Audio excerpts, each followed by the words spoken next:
Pernah suatu ketika Abdurrahman bin Jarir datang bersama anaknya.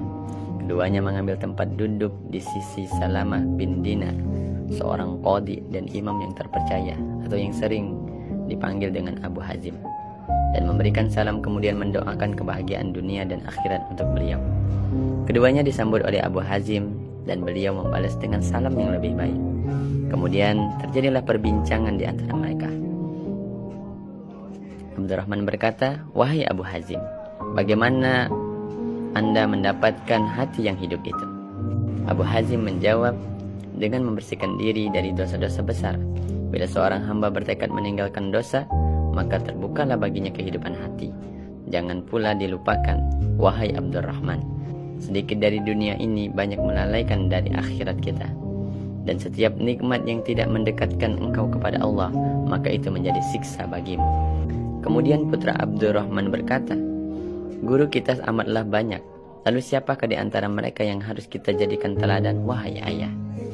Abdurrahman menjawab, "Wahai putraku, ambillah teladan dari mereka yang takut kepada Allah dalam keadaan sembunyi, mereka yang menahan diri dari keburukan, membenahi diri di masa muda, dan tidak menunda hingga datang hari tuanya. Ketahuilah wahai anakku, tidak ada satu hari di mana matahari terbit kecuali datang kepada penuntut ilmu tersebut nafsu dan ilmunya. Keduanya saling berlomba untuk mengalahkan di dalam dirinya.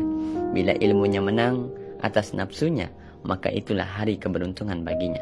Tetapi bila nafsunya yang mengalahkan ilmunya, maka itulah hari kerugiannya." Kemudian Abdurrahman menoleh kepada Abu Hazim sambil berkata, "Wahai Abu Hazim, seringkali kita memperoleh sesuatu yang harus kita syukuri. Lantas bagaimana sebenarnya hakikat syukur itu?" Abu Hazim menjawab, "Untuk setiap bagian dari tubuh kita adalah syukur."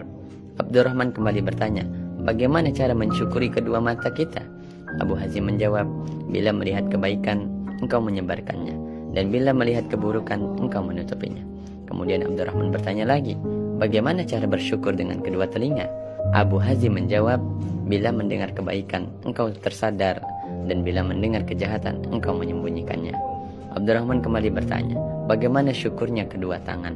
Abu Hazim menjawab, "Jangan menggunakannya untuk mengambil yang bukan hakmu, dan jangan kau pakai untuk menghalangi hak-hak Allah Subhanahu wa ta'ala. Jangan lupa, wahai Abdurrahman, bahwa siapa yang membatasi syukurnya hanya dengan lidahnya tanpa menyertakan anggota badannya, maka dia seperti seseorang yang memiliki pakaian yang hanya dibawa dengan tangannya, namun dia tidak memakainya.